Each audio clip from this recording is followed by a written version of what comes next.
नमस्कार दोस्तों, JEE classes परिवार में मैं डॉक्टर अंकित भारद्वाज आपका स्वागत करता हूं। जैसा कि आप सभी जानते हैं, आप मेरे साथ एनवायरमेंटल स्टडीज पढ़ते हैं। और बच्चों, सबसे अगर मैं पहले बात करूं यहां पर, तो आज के टॉपिक पर बढ़ने से पहले मैं जल्दी से ये आपको रिमाइंड करा दूं कि कल हम लोगों ने क्या पढ़ा था। तो कल हम बच्चों ने, अगर हम बात करें तो कल हमने एनवायरमेंटल स्टडीज में चैप्टर नंबर 4 जो है आपका, चैप्टर नंबर जो 5 है, मतलब नॉइज पोल्यूशन, उसको यहां पर हमने स्टार्ट किया था। और कल हमने नॉइज पोल्यूशन मतलब जो ध्वनि प्रदूषण है उसकी डेफिनेशन पढ़ी, उसकी यूनिट पढ़ी, और इसके अलावा सोर्सेज पढ़े कि ध्वनि प्रदूषण होने का बेसिक रीजन क्या है और कब हम उसे भाषण में बोलेंगे, कब हम उसे म्यूजिक बोलेंगे, या कब हम उसे नॉइज की कैटेगरी में रखेंगे। ये हमने प्रीवियस लेक्चर में पढ़ा है। तो जो बच्चे यहां पर पहली बार हमारे साथ जुड़े हैं वो डिस्क्रिप्शन बॉक्स में जाकर प्रीवियस लेक्चर जरूर देख के आएं, ताकि आपको ये लेक्चर आज का और ज्यादा अट्रैक्टिव लगे। और बच्चों, जो बच्चे यहां पर मेरे साथ जुड़ चुके हैं लाइव सेशन में, तो बच्चों वो बच्चे ध्यान दें कि जल्दी से जल्दी वीडियो को वायरल कर दें, ताकि ज्यादा से ज्यादा बच्चे यहां पर हमारे साथ जुड़ सके और उनको भी यहां पर वीडियो का फायदा मिल सके। चलिए बच्चों, यहां पर टॉपिक को स्टार्ट करते हैं। लेकिन स्टार्ट करने से पहले, कल मैंने आपसे एक क्वेश्चन पूछा था कि green muffler is related with, तो जल्दी से फटाफट उस क्वेश्चन का आंसर, चलिए जल्दी जल्दी जवाब दीजिए भाई। मैंने आपसे क्वेश्चन पूछा था कि ग्रीन मफलर किसे कहते हैं और ग्रीन मफलर किससे रिलेट करता है, मतलब ये कौन से प्रदूषण को प्रदर्शित करता है। तो जल्दी से मुझे फटाफट जवाब दीजिए। क्या मैं आपका जवाब देख पा रहा हूं? जल्दी से मुझे जवाब दीजिए। देखते हैं कौन कौन बच्चे यहां पर सही जवाब देते हैं। तो बच्चों, अगर मैं यहां पर बात करूं तो देखिए ग्रीन मफलर क्या है। ठीक है, आपने एक मूवी देखी होगी जब वी मेट एक मूवी थी शाहिद कपूर और करीना कपूर की। उसमें करीना कपूर और शाहिद कपूर पार्टिसिपेट कर रहे थे, और जब करीना कपूर, मतलब उनके साथ कुछ ऐसा मिस हैपनिंग टाइप हो जाता है, तो वहां पर शाहिद कपूर पहुंचते हैं उनको लेने के लिए शिमला गर्ल्स हॉस्टल में, और शाहिद कपूर एक ग्रीन कलर का मफलर पहन के रखते हैं, उसे ग्रीन मफलर कहते हैं। हाँ जी, उसको ग्रीन मफलर कहते हैं। और कुछ है क्या? हाँ जी, और कुछ है क्या डेफिनेशन? अरे आप कहोगे सर ये क्या कर दिया आपने, एनवायरमेंटल स्टडीज में बॉलीवुड की फिल्म चला दी। तो बच्चों, यही तो मजा है एनवायरमेंटल स्टडीज को पढ़ने का। ऐसे पढ़ें कि जैसे मूवीज चल रही है। ठीक है, ऐसा कुछ नहीं है। ठीक है, मतलब वो मूवी में भी उन्होंने ग्रीन कलर का मफलर पहना था, लेकिन ऐसा नहीं है यहां पर। देखो बच्चों, यहां पर ध्यान देना है। मफलर अगर मैं वर्ड यूज करूं तो मफलर का मतलब है किसी चीज को कवर करने वाला। जैसे आप लोग भी सर्दियों में मफलर यूज करते थे। ठीक है, वो आपके कानों को कवर करता था, आपके माउथ को कवर करता था जब आपको ज्यादा ठंड लगती थी। तो मफलर का मतलब यहां पर कवरिंग से है। और ग्रीन का मतलब ग्रीन प्लांट होते हैं। तो मतलब एक ऐसा प्लांट का ग्रुप जो हमारे एनवायरमेंट को कवर करता है, उसे ग्रीन मफलर कहते हैं। अब और आसान डेफिनेशन बताऊं तो आप ऐसे समझिए, आप किसी नेशनल हाईवे पे जा रहे हैं। नेशनल हाईवे पे बड़ी सड़क है और प्रॉपर बहुत सारी रोड चल रही है। ठीक है, लेकिन रोड के साथ साथ एक बहुत कॉमन सा फैक्टर आपने चेक किया होगा कि लगातार साइडों में गवर्नमेंट के द्वारा ग्रीन कलर के बड़े बड़े प्लांट लगा दिए गए हैं। जनरली पहले तो यूकेलिप्टस लगाते थे, लेकिन बाद में पता चला कि यूकेलिप्टस हमारे आसपास की जमीन को बंजर कर देता है, तो अब हम यूकेलिप्टस नहीं लगाते। अब जिम्नोस्पर्म का सिम्बुल नाम का जो प्लांट है उसको लगाया जाता है। तो बच्चों, यहां पर आपको ध्यान देना है कि अगर मैं यहां पर आपसे बात करूं तो ग्रीन मफलर क्या है भाई? ग्रीन मफलर का मतलब हो गया कि जो रोड है, जैसे फॉर एग्जांपल ये कोई नेशनल हाईवे है, इस नेशनल हाईवे के साइडों में जो लगातार बहुत सारी जो प्लांट की बहुत लंबी की लंबी पूरी की पूरी चेन लगाई हुई है, उसको आपने कंसीडर किया है ग्रीन मफलर। तो यहां पर अगर मैं बात करूं तो रोड के साइड में लगे हुए प्लांट के ग्रुप को आप ग्रीन मफलर कंसीडर्ड करते हैं। ये शाहिद कपूर का इससे कोई लेना देना नहीं है। शाहिद कपूर अगर पहन ले किसी मूवी में ग्रीन कलर का मफलर, तो वो सिंपल एक मफलर को रिप्रेजेंट कर रहा है। यहां साइंटिफिकली अगर मैं बात करूं तो ग्रीन मफलर का मतलब हुआ कि जो प्लांट रोड के साइडों में लगाए गए हैं, ताकि आपको वहां पर एयर पोल्यूशन से बचाया जा सके, वहां पर साउंड एब्जॉर्ब कर सके, उसे ग्रीन मफलर कंसीडर किया है। तो देखो, बहुत शानदार क्वेश्चन है। पीसीएस तक में यह सवाल पूछा जा चुका है। अगर मैं आपसे बात करूं तो पीसीएस में क्वेश्चन पूछा जा चुका है। जेई की अगर मैं बात करूं तो जब आप गवर्नमेंट जॉब के लिए तैयारी करेंगे, जेई का एंट्रेंस एग्जाम देना पड़ेगा, वहां पर यह क्वेश्चन पूछा जा चुका है। तो हमारा यहां पर मेन मोटो सिर्फ पॉलिटेक्निक पास कराना नहीं है। अब आप 3rd और 4th सेम में आ चुके हैं, अब आपका सपना बढ़ गया होगा। जाहिर सी बात है कि आपको गवर्नमेंट नौकरी भी प्राप्त करनी है जल्द से जल्द। तो जैसे ही आपका सेमेस्टर कंप्लीट होंगे आप गवर्नमेंट जॉब की तैयारी करेंगे, जेई क्लासेस परिवार उसमें भी आपकी सहायता करेगा। हम ऑफलाइन मोड पर जेई क्लासेस परिवार यहां पर 3 वर्षों से पिछले यहां पर तैयारी करा रहा है जेई की गवर्नमेंट जॉब के लिए, यहां पर हम प्रिपरेशन करा रहे हैं और ऑनलाइन मोड पर यहां आपको free of cost 3rd same और 1st सेम की प्रॉपर क्लासेस मिल रही हैं। तो बच्चों यहां पर मैं आपसे बात करूं तो ग्रीन मफलर रोड के साइड में लगे हुए जो प्लांट का ग्रुप है उनको आपने ग्रीन मफलर कंसीडर किया है and it is related with, ये मैंने क्वेश्चन पूछा था ये किससे रिलेट करता है, तो आपको ध्यान देना है it is related with noise pollution. Air pollution नहीं लगाएंगे आंसर। आप सोचे सर प्लांट लगा दिए वातावरण को साफ करेंगे, वो उनका एडिशनल काम है। अगर आप जंगलों में भी लगा देंगे प्लांट तो भी वो एयर पोल्यूशन को कंट्रोल कर लेंगे। मैंने रोड के साइड की बात करी है, तो रोड के साइड में जो प्लांट लगाए जाते हैं उनका बेसिक रीजन क्या है भाई? उनका बेसिक रीजन है नॉइज पोल्यूशन, मतलब ध्वनि प्रदूषण को कंट्रोल करना। अगर मैं बात करूं तो ये रोड के साइड में जो प्लांट लगे हैं ये क्या करेंगे? ये नॉइज पोल्यूशन को कंट्रोल करने के लिए लगाए गए हैं, कंट्रोल फॉर नॉइज पोल्यूशन। तो ये वाला आंसर लगा के आएंगे आप मेरे स्टूडेंट हैं, बिल्कुल सही जवाब जाएगा आपका, चाहे किसी भी एंट्रेंस एग्जाम में आए चाहे पॉलिटेक्निक में आए। तो बहुत शानदार, बहुत बढ़िया क्वेश्चन। स्टार लगाइए इस पे 3, क्योंकि पीसीएस लेवल तक के पेपर में पूछा जा चुका है और इसके साथ साथ अगर मैं बात करूं तो जेई के पेपर में भी पूछा जा चुका है। तो बहुत इंपॉर्टेंट क्वेश्चन है, गलती नहीं करनी है बिल्कुल भी। और टॉपिक पे आगे बढ़ते हैं। तो ये अगर आपको बहुत समझ आए बात तो जल्दी से फटाफट से एक प्यारा सा लाइक बना दो भाई। आपके प्यारे प्यारे लाइक, आपके प्यारे प्यारे कमेंट मेरे को मोटिवेट करते हैं कि मैं यहां पर आपके लिए और बहुत अच्छे से अच्छा कंटेंट ला सकूं। तो बच्चों जल्दी से फटाफट लाइक कर दीजिए वीडियो को और अपने ग्रुप के अंदर वायरल कर दीजिए कि बहुत शानदार बात बताइए आज अंकित सर ने यहां पर आपको, ग्रीन मफलर किससे रिलेट करता है। ठीक है, तो चलिए बच्चों अगर हम टॉपिक पे आगे बढ़े तो यहां पर नेक्स्ट हेडिंग में अगर बात करूं आपसे तो यहां पर नॉइज पोल्यूशन नाम से जो चैप्टर है उसको हम पढ़ रहे थे। यहां पर मैं अगर आपसे बात करूं तो यहां पर अगली हेडिंग आती है ध्वनि के लक्षण।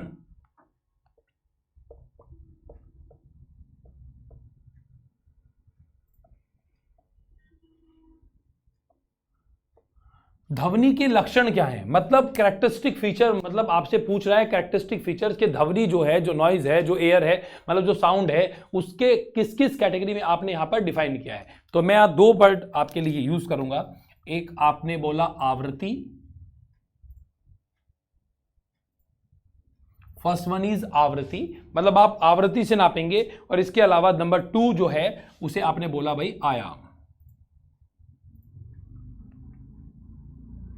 एक आवृत्ति और एक आयाम। अगर मैं आवृत्ति की बात करूं तो इंग्लिश वर्जन में अगर मैं लिखना चाहूं तो दैट इज फ्रीक्वेंसी,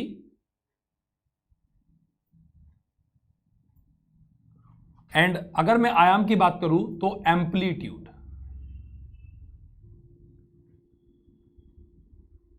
एम्पलीट्यूड को ए से प्रदर्शित करते हैं जबकि फ्रीक्वेंसी को लैम्डा से प्रदर्शित किया जाता है, तरंग दैर्ध्य।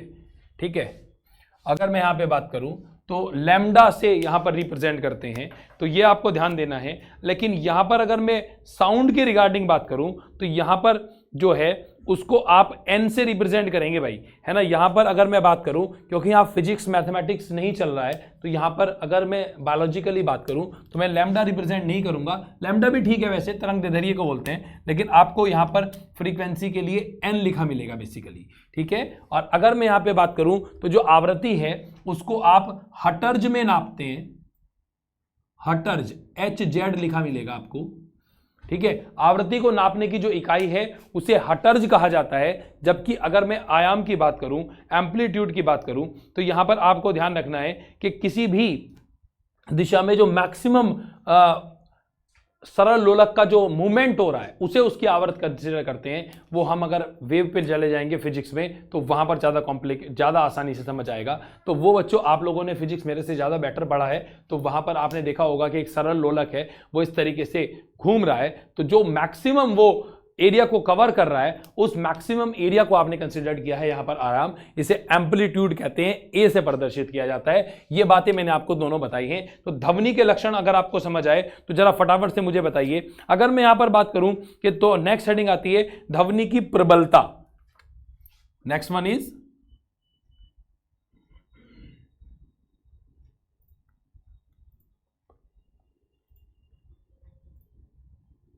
ध्वनि की प्रबलता मतलब इसकी पावर कितनी है, कितनी फ्रीक्वेंसी की लाइट, कितने फ्रीक्वेंसी का साउंड, मतलब कितनी लाउडनेस को हम कवर कर सकते हैं। तो मैंने आपको प्रीवियस लेक्चर में भी बताया था कि 20 हर्ट्ज से लेकर यहां पर अगर मैं 20,000 हर्ट्ज तक की बात करूं तो उसको जो मनुष्य है, अगर ह्यूमन की मैं बात करूं तो वो उसको एब्जॉर्ब कर सकता है। ठीक है, अगर मैं हर्ट्ज के अलावा डेसिबल में जाऊं तो डेसिबल के लिए मेरे पास कैटेगरी है पर्टिकुलरली, तो यहां पर आपको ध्यान देना है, उस कैटेगरी पर ही मैं बात करूंगा। तो यहां पर अगर मैं बच्चों बात करूं तो यहां पर आपको ध्यान देना है, अगर डेसिबल जो है वो 50 से स्टार्ट होकर, ठीक है, या 60 से स्टार्ट होकर 120 तक भी चला जाता है, ठीक है, 100-120 तक जाता है, तो उसको हम एब्जॉर्ब कर लेंगे, है ना। तो यहां पर ध्वनि की प्रबलता की मैं बात करूं तो 50 से मैं मान के चलता हूं भाई, 50 to 100 के बीच में या 120 के बीच में आपके लिए एक एब्जॉर्बेबल है। ठीक है, अगर मैं बात करूं तो 50 से कम पे तो बिल्कुल शांति रहेगी,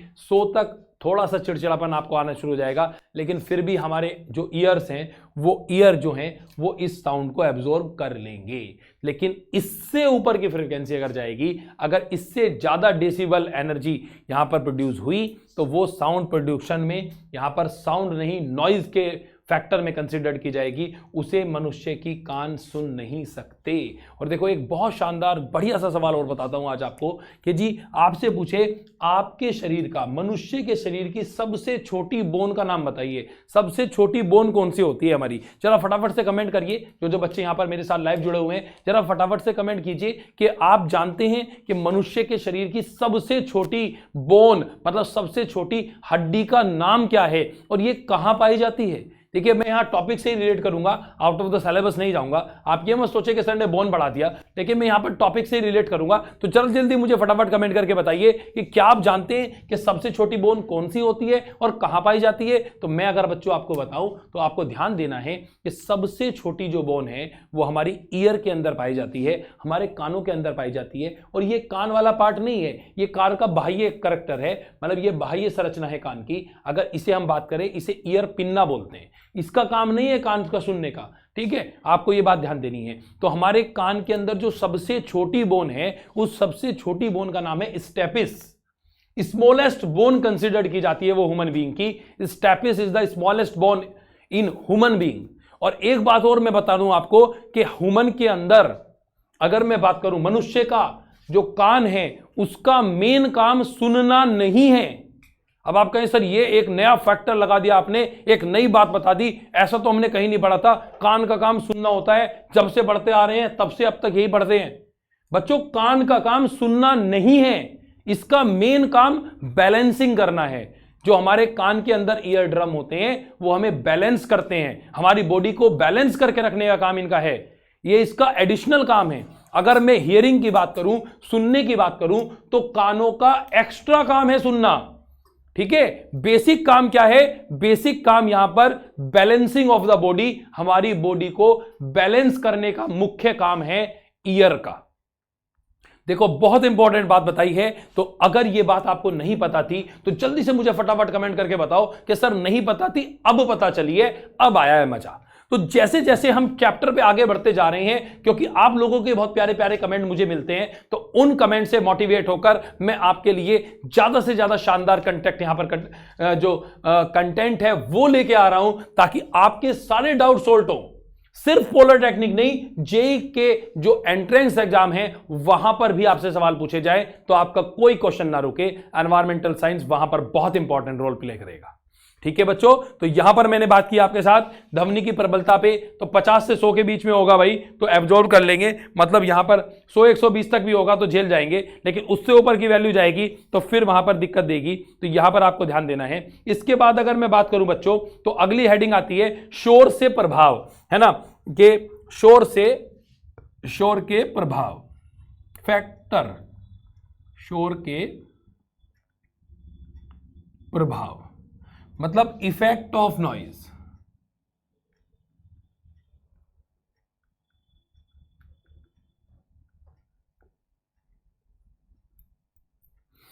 इफेक्ट ऑफ नॉइज, नॉइज के इफेक्ट क्या हैं, मतलब आपके शरीर पर ठीक है, अगर शोरगुल की मैं बात करूं, अगर नॉइज की बात करूं, तो वो क्या क्या इफेक्ट डालता है ये आपसे मैं पूछ रहा हूं। तो देखो बच्चों, यहां पर अगर मैं बात करूं बच्चों आपसे, तो देखिए आपके ईयर ड्रम को डैमेज कर सकता है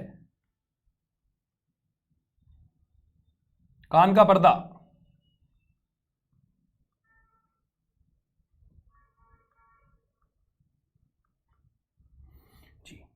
जो कान का पर्दा है, ईयर ड्रम जो है वो डैमेज हो सकते हैं, वो नुकसानदायक में जा सकते हैं, ये आपको ध्यान देना है। ठीक है, अगर मैं बेसिकली बात करूं, इसके अलावा अगर मैं और बात करूं, तो जी जो ब्लड प्रेशर है, बीपी जो है ना,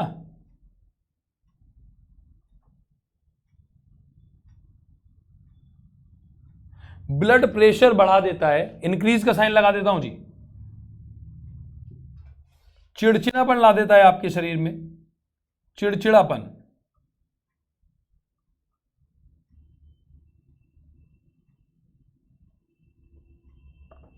जी चिड़चिड़ापन हो जाता है। ठीक है,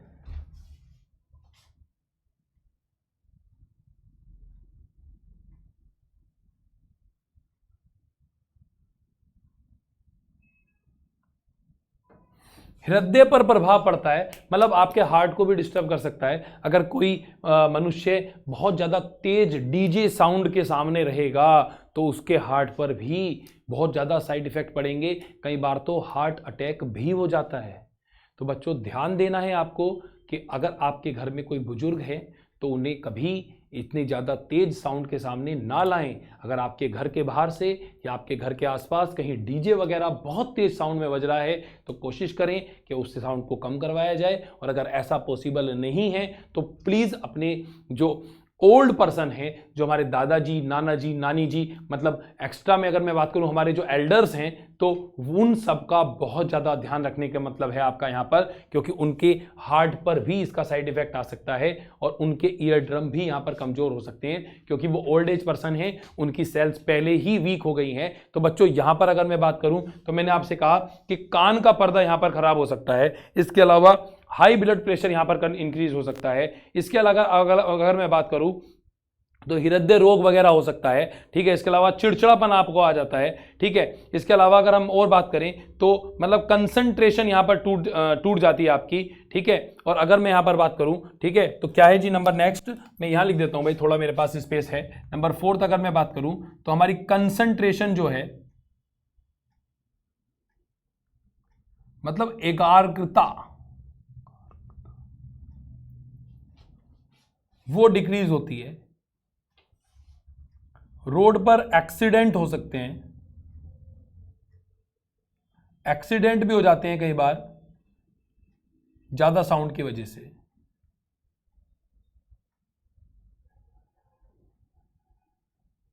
एक्सीडेंट वगैरह हो जाते हैं, ये आपको ध्यान देना है। ठीक है, इसके अलावा अगर मैं और बात करूं, ठीक है, तो अगर बहुत ज़्यादा साउंड है तो ये अनिद्रा का कारण भी हो सकता है, और इसके अलावा अगर मैं बात करूं तो ये अनकंफर्टेबल को भी फेवर करता है, मतलब आपका शरीर जो है वो अनकंफर्टेबल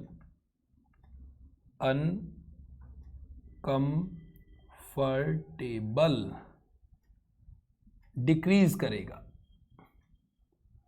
अनकंफर्टेबल नहीं रहेगा। और एक और बात करूं तो अनिद्रा, मतलब नींद आने में प्रॉब्लम हो सकती है, अनिद्रा को बढ़ा सकता है। तो बच्चों यहां पर अगर मैं बात करूं तो मैंने यहां पर आपसे बताया है कि शोर की वजह से, नॉइज पोल्यूशन की वजह से क्या क्या चीजों पे फर्क पड़ रहा है भाई।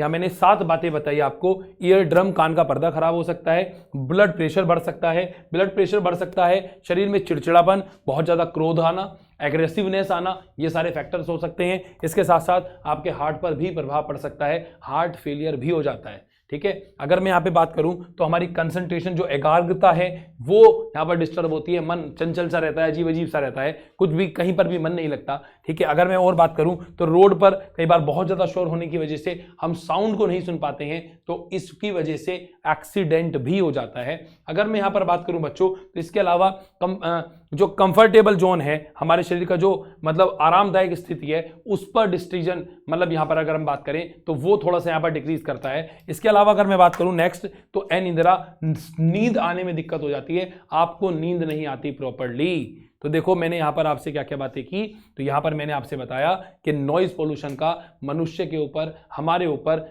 क्या क्या इफेक्ट है। तो ये बात अगर आपको समझ आई तो फटाफट से वीडियो को लाइक कर दीजिए भाई। आपके लाइक आने थोड़े कम हो गए हैं और यहाँ पर वीडियोस को देखने वाले स्टूडेंट भी थोड़े कम हो गए हैं। क्या बात है भाई, अंकित सर से प्यार कम हो गया क्या? क्या प्यार करना भूल गए हो अंकित सर से? अंकित सर आपको इतना प्यार करते हैं, आपके लिए इतना सारा तैयार करके लेके आ रहे हैं रोज कंटेंट, तो आपका भी थोड़ा सा बनता है कि थोड़ा सा मुझे मोटिवेट कीजिए। आपके प्यारे प्यारे लाइक, आपके प्यारे प्यारे हार्ट्स, आपके प्यारे प्यारे कमेंट मुझे बहुत मोटिवेट करते हैं कि मैं वीडियो में और ज्यादा जान भूल सकूं। तो बच्चों जल्दी से वीडियो को लाइक कर दीजिए और शेयर कर दीजिए यहां पर, ताकि सभी बच्चों को इंफॉर्मेशन मिल सके। तो यहां तक अगर आपको बात समझ आई तो बेसिकली हम यहां पर टॉपिक के रिगार्डिंग बात करें बच्चों, तो यहां तक हमने ये दोनों सारी बातें मोस्ट प्रोबेबली समझ ली हैं। तो अगर मैं यहां पर और बात करूं बच्चों, तो इसके बाद अगर मैं आपसे और कंसिडरेशन में बात करूं तो आपको और मैं एक इंपॉर्टेंट बात समझाने वाला हूं कि जी इको किसे कहते हैं।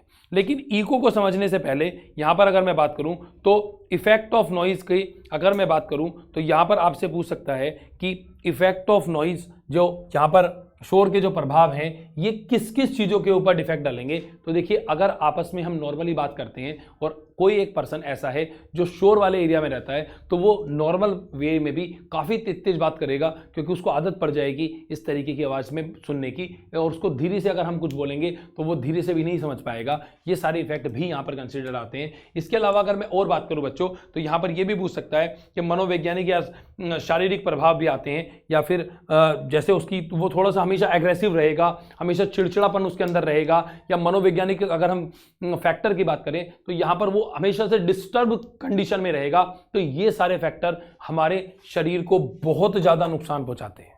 तो देखो आज के लेक्चर में अगर मैं बात करूं बच्चों, तो आज के लेक्चर में मैंने आपको क्या क्या बताया है। आज के लेक्चर में मैंने आपको ग्रीन मफलर के ऊपर बहुत बढ़िया शानदार क्वेश्चन कराया था। अगर समझ आया था तो प्लीज मुझे कमेंट कीजिएगा वीडियो के बाद कि सर बहुत शानदार क्वेश्चन था, आपको पहले नहीं पता था, अब आपने पता चला है। और अगर आप जानते थे इसके बारे में पहले से तो प्लीज मुझे ये जरूर बताइएगा कि हाँ हम इसके बारे में जानते थे, ठीक है। और इसके अलावा मैंने यहां पर आपको बताया ध्वनि के लक्षण, आवृत्ति के बारे में आपको समझाया, आयाम के बारे में आपको समझाया, इसकी यूनिट बताई, इनके सिंबल्स बताए, और साथ साथ ध्वनि की प्रबलता मतलब जो इसकी फ्रिक्वेंसी है उसके बारे में भी बताया कि अगर 50 से 100 के बीच में है तो एवरेज कंसीडर करते हैं। वैसे 60 से 120 लिखा मिल जाएगा, कोई दिक्कत नहीं है, ठीक है। उसके बाद अगर जाएगा तो यहाँ पर आपसे पूछ लेगा, तो उसमें आपको ध्यान देना है कि यहाँ पर वो शोर की कैटेगरी में आएगा। जैसे रॉकेट लॉन्चर वगैरह होते हैं, वहाँ पर 180 से भी अबव डेसिबल एनर्जी आती है, तो वो बहुत ज़्यादा तेज साउंड के हैं, तो वहाँ पर आप सर्वाइव नहीं कर पाएंगे, आपके ईयर ड्रम बैक कर जाएंगे। तो यहाँ पर आपको ध्यान देना है, ये मैंने बताई। इसके अलावा इफेक्ट ऑफ नॉइज पढ़ाए तो उसमें बताया कि आपके बीपी को बढ़ा देगा, कान का पर्दा फट सकते हैं, सुनने में दिक्कत आ सकती है, हार्ट अटैक आ सकता है, चिड़चिड़ापन, एग्रेसिवनेस और क्रोध ज्यादा आ जाता है। इसके अलावा अगर हम बात करें निंद्रा लेने में दिक्कत हो जाती है, नींद नहीं आती, ठीक है। वैसे आशिकी में भी नींद नहीं आती है, तो वो अलग फैक्टर है, लेकिन यहां पर अगर मैं बात करूं तो नॉइज पॉल्यूशन के लिए था, वो भी मजाक में ही कह रहा हूं, है ना। आप लोग तो स्टूडेंट है भाई, बहुत प्यारे से पढ़ते हैं, ठीक है। अभी प्यार व्यार के चक्कर में नहीं पढ़ना है, अपना कैरियर बनाने का टाइम है अभी। जब कैरियर बन जाएगा तो बाकी सारी चीजें मोस्ट प्रोबेबली मिल जाएंगी, ठीक है। चलिए, लेकिन फिर भी अगर मैं बेसिकली बात करूं तो इंसान को प्यार जरूर करना चाहिए, ठीक है। प्यार इंसान को बहुत अच्छा बना देता है, आज की क्लास का मोटो यही।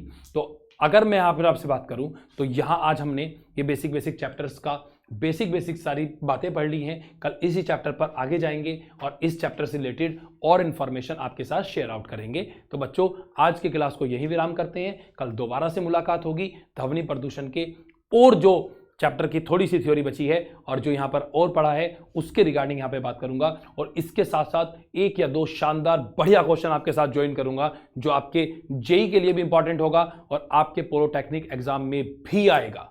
देखो मैं दोबारा से रिपीट कर दूं, भी आएगा, मतलब बहुत बढ़िया इंपॉर्टेंट क्वेश्चन कराने जा रहा हूं कल। तो कल क्लास का वेट कीजिएगा, मुझे आपका इंतजार रहेगा, आप मेरा इंतजार करें। धन्यवाद, जय हिंद, जय भारत, बाय बाय।